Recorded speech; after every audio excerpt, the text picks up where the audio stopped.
Bonjour à tous. Donc, dans cette conférence, j'ai choisi d'avoir un titre un peu provocateur. Que vient faire le regard de l'économiste dans le champ des pratiques médicales? L'idée, c'est vraiment de s'interroger sur le regard de l'économiste dans le système de santé. Qu'est-ce qu'il peut amener à un moment où il y a un discours un peu négatif sur l'économiste dans le système de santé. On se dit, voilà, notamment avec la crise du Covid, on a fait trop d'économies, on a trop régulé le système de santé et on en paye le prix avec pas assez de personnel, pas assez de ressources pour intervenir sur la santé des populations. En fait, un des objectifs de cette conférence, c'est de discuter cette question de l'insertion du discours économique et de la logique économique dans le système de santé. J'essaierai de faire d'abord une présentation générale en donnant une définition de ce qu'est l'économie de la santé vue comme une discipline scientifique.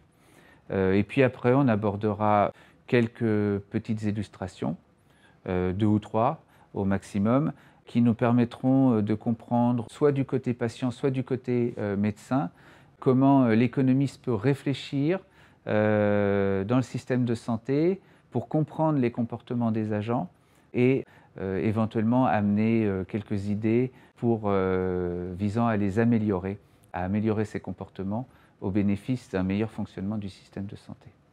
Qu'est-ce que l'économie de la santé? Pour le quidam de la rue, pour quelqu'un qu'on interroge un peu naïvement et brutalement, un économiste de la santé, c'est quelqu'un qui veut faire des économies à la sécurité sociale. Et ça, c'est une démarche contre laquelle je lutte. C'est certainement pas l'approche scientifique de l'économie de la santé. Il faut absolument que les gens gardent en tête que l'économiste ne veut pas forcément faire des économies. Alors, on va expliquer ça. L'économie, c'est... alors, je vais en donner une définition savante, un peu lourde et rébarbative, mais qui a l'avantage d'être très précise. L'économie, c'est la science de l'allocation des biens rares à des usages alternatifs. Donc ça, c'est une définition qui a été donnée par Lionel Robbins dans les années 30. Qu'est-ce que ça veut dire? En fait, c'est tout simplement que c'est la science des choix. C'est-à-dire que les agents, nous tous, sommes confrontés à une certaine rareté des ressources. On doit les allouer à différents usages alternatifs, des plaisirs ou des nécessités qui nous touchent. Et notre problème, c'est d'effectuer des choix, donc d'allouer ces ressources au mieux qu'on puisse faire pour maximiser, on va dire, l'utilité de ces usages alternatifs des ressources. Et bien, en santé, la démarche va être la même. C'est-à-dire qu'on va se demander comment on peut d'abord étudier et comprendre les choix des agents, quels sont les choix qu'ils opèrent effectivement, et puis, éventuellement, ensuite, si on est dans une logique de gouvernement, de contrôle des choses, on va se demander comment améliorer ces choix, c'est-à-dire faire en sorte que les agents dans le système de santé effectuent des choix meilleurs. Et donc, c'est plutôt ça le rôle de l'économiste de la santé. Ce n'est pas forcément de faire des économies, c'est plutôt de faire en sorte que les choix des agents dans le secteur de santé, dans le système de santé, soient meilleurs et leur bénéficient au maximum de ce qu'on peut faire. Alors pour illustrer cette démarche, j'ai choisi de présenter des petites illustrations qui mettent en œuvre une démarche d'économiste de la santé concrètement. La première illustration, c'est ce qu'on appelle le gradient social de santé. Alors, là, je donne des informations sur la France, mais en fait, ce gradient social de santé, il existe pratiquement dans tous les pays, qu'ils soient d'ailleurs pays développés ou pays en développement. Le gradient social de santé, c'est l'idée que le long du gradient social, du plus pauvre vers le plus riche, du moins éduqué vers le plus éduqué, de ceux qui ont le moins de patrimoine vers ceux qui ont le plus de patrimoine. Donc en fait, du plus pauvre vers le plus riche, pour faire simple, on a aussi une amélioration de l'état de santé. C'est-à-dire, grosso modo, et statistiquement, quand on est au bas de l'échelle sociale, on a une moins bonne santé que quand on est en haut de l'échelle sociale. Et ça s'illustre ou ça se mesure, par exemple, par l'espérance de vie. L'espérance de vie des personnes sans diplôme est généralement presque 10 à 15 ans inférieure à l'espérance de vie des diplômés de l'enseignement supérieur, mesurée par exemple au début des années 2000. Alors il faut bien voir qu'au début des années 2000, l'espérance de vie, donc on mesure des choses autour de personnes qui ont entre 60 et 80 ans.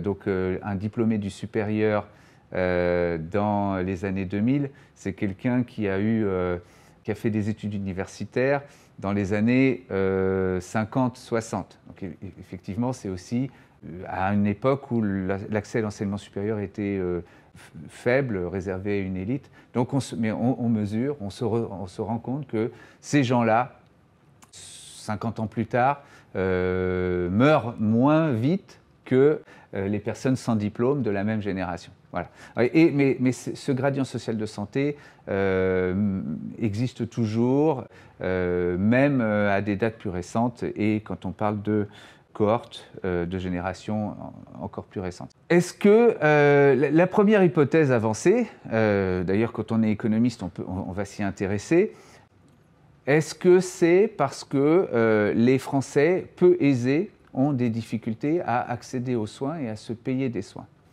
Est-ce que donc l'espérance de vie dégradée des personnes pauvres en France correspond à des renoncements aux soins pour raisons financières? Donc quand on regarde les choses un peu plus précisément, on va s'intéresser au reste à charge des Français par niveau de revenu. Et on se rend compte que le système de santé est extrêmement redistributif. C'est-à-dire qu'un des grands mérites de la conception du système de santé, c'est d'avoir rendu l'accès aux soins quasiment gratuit, et ce, de façon encore plus nette pour les catégories de revenus inférieurs. Il y a un certain nombre de dispositifs en France, notamment la CMU, la CMUC, les différents dispositifs d'accès aux soins gratuits, qui font que lorsqu'on est une personne démunie, l'accès aux soins est rendu quasiment gratuit pour les personnes qui en ont besoin. Éventuellement, les restes à charge augmentent pour les catégories de revenus supérieurs, probablement parce qu'ils vont chercher des types de soins, ils recourent à des types de soins qui sont moins bien remboursés, mais parce qu'en fait ils sont jugés aussi d'un service médical rendu pas aussi important, de type des soins de confort, des soins d'esthétique, qui du coup sont mal remboursés, mais qui correspondent à des choix de consommation, on va dire, de catégories socio-économiques supérieures. Donc c'est pour ça qu'en fait, il y a des restes à charge, mais ils correspondent généralement à des soins qu'on va dire non vitaux. Alors évidemment, il y a toute cette question entre le dentaire et l'optique, là où c'est pas si clair, mais là encore, sur les années récentes, on a cherché à améliorer la prise en charge et la couverture de ce type de soins. Et généralement, il y a toujours une offre, plus ou moins dite à reste à charge zéro, qui permet aux gens de se procurer des soins, ce type de soins, avec des restes à charge très limités. Donc, en fait, quand on fait un diagnostic assez fin par catégorie de revenus des restes à charge des dépenses de santé, on se rend compte qu'on peut éliminer l'hypothèse d'un renoncement aux soins pour raisons financières. Alors ça ne veut pas dire, il nous reste quand même à expliquer ce gradient social de santé qui perdure. Et en fait, ça veut probablement dire qu'il faut chercher ailleurs que dans les restes à charge les sources des inégalités sociales de santé. probablement par des stratégies d'accès aux soins qui sont différentes, peut-être moins bonnes, peut-être aussi par des comportements et des expositions à des risques qui sont différents. Par exemple, on sait qu'il y a parallèlement au gradient social de santé, un gradient social de l'exposition aux risques environnementaux. C'est-à-dire que les personnes pauvres sont plus souvent soumises à des polluants atmosphériques, des polluants chimiques, qui font que leur espérance de vie peut être affectée par ce type d'exposition. Les conditions de travail des personnes démunies quand elles travaillent ne sont pas aussi bonnes, les conditions de logement, etc. Donc, le diagnostic de l'économiste sur le gradient social de santé, c'est plutôt de dire que la source de ces inégalités de santé se trouve plutôt ailleurs que dans les raisons financières, que dans des raisons d'accès aux soins, mais plutôt dans les conditions de vie. Une deuxième illustration du regard de l'économiste dans le système de santé, c'est l'étude des choix des professionnels de santé et notamment l'étude des choix d'installation. Alors il y a quelque chose qui résume très bien les stratégies d'installation des médecins sur le territoire national, c'est ce qu'on appelle l'héliotropisme. Le fait qu'un des très bons prédicteurs des choix d'installation des médecins, c'est le niveau d'ensoleillement de la région dans laquelle ils s'installent. On voit une très forte concentration des médecins, alors là c'est des données sur les médecins généralistes, dans le sud de la France, avec une très forte densité médicale, notamment en région PACA ou sur tout le littoral atlantique sud. Et inversement, il y a des régions qui manquent de médecins, et c'est plutôt dans le nord de la France ou dans des zones, on va dire, on parle aussi de diagonale du vide, ça a été discuté aussi. Voilà, en tous les cas, le choix d'installation des médecins est un sujet d'étude des économistes, et une des avancées importantes des économistes, ça a été de discuter la question de l'efficacité, là encore, de l'argent, c'est-à-dire de ce qu'on a appelé les dispositifs de prime à l'installation, qui étaient censés pousser les médecins à s'installer dans les zones dites de déserts médicaux, enfin en tous les cas des zones sous-denses en médecins. Et là encore, un des résultats de l'analyse économique, ça a été plutôt de montrer que les primes à l'installation restent relativement inefficaces pour pousser les médecins à s'installer en zone sous-dense.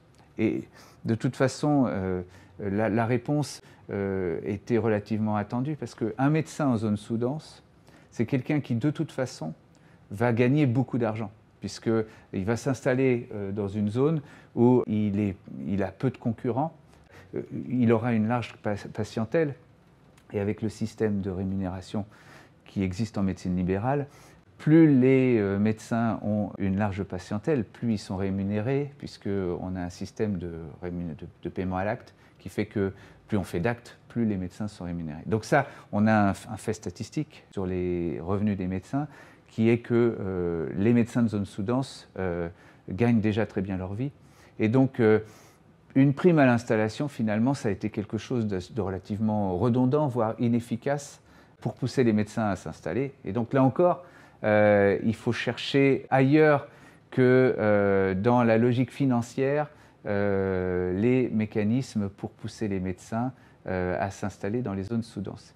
Ce qu'on retient peut-être de façon un peu plus qualitative, quand on interroge les médecins sur ce qui compte pour eux pour s'installer dans des zones sous-denses, c'est plutôt, on l'a dit, le cadre de vie, c'est-à-dire que les conditions climatiques comptent, mais pour lutter contre cet héliotropisme, ce qui compterait et ce qu'il faudrait rajouter, sans doute dans les régions qui sont pour le moment un peu délaissées, c'est un cadre de vie agréable, des opportunités aussi pour le conjoint, éventuellement toute une infrastructure scolaire, etc. pour scolariser leurs enfants. Ce qui compte, donc, c'est un ensemble de services publics qui pourraient pousser les médecins à sélectionner une installation dans une zone sous-dense.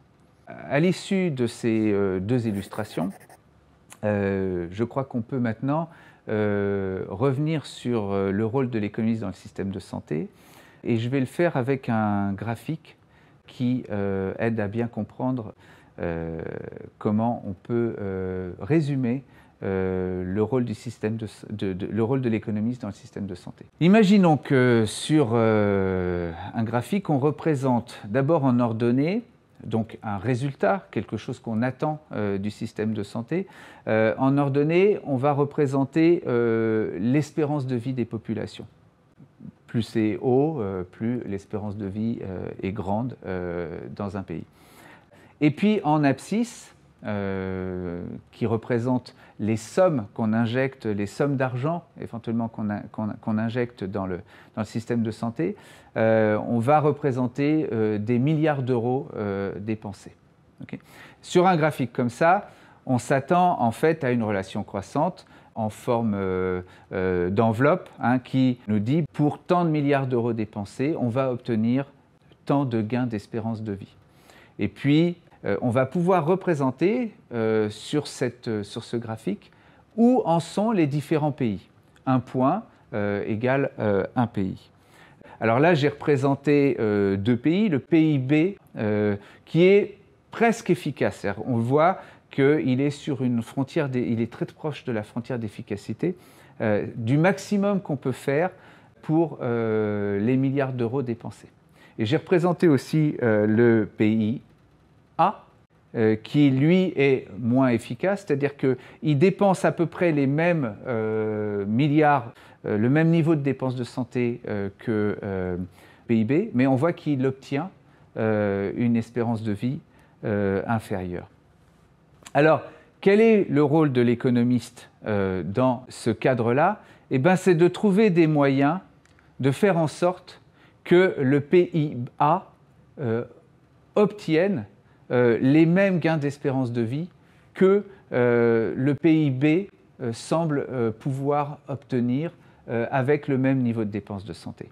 Et éventuellement, on pourrait même imaginer trouver des moyens de faire en sorte que le PIA dépense même plus pour sa dépense de santé, mais qu'il se rapproche en même temps d'une efficacité maximale, c'est-à-dire, là il y a un point à droite du graphique qui semble être possible, c'est-à-dire avec beaucoup de dépenses de santé, on peut aussi générer beaucoup de gains d'espérance de vie pour les populations, mais à un niveau efficace. Et c'est ça le rôle de l'économiste de la santé, c'est de traquer les comportements des agents, de sélectionner ceux qui sont efficaces. Par exemple, l'installation des médecins, faire en sorte que les médecins s'installent là où on a besoin d'eux pour que l'euro dépensé dans le système de santé bénéficie le plus possible aux populations en termes d'espérance de vie, puisque là on parle d'économie de la santé et donc du bon fonctionnement du système de santé.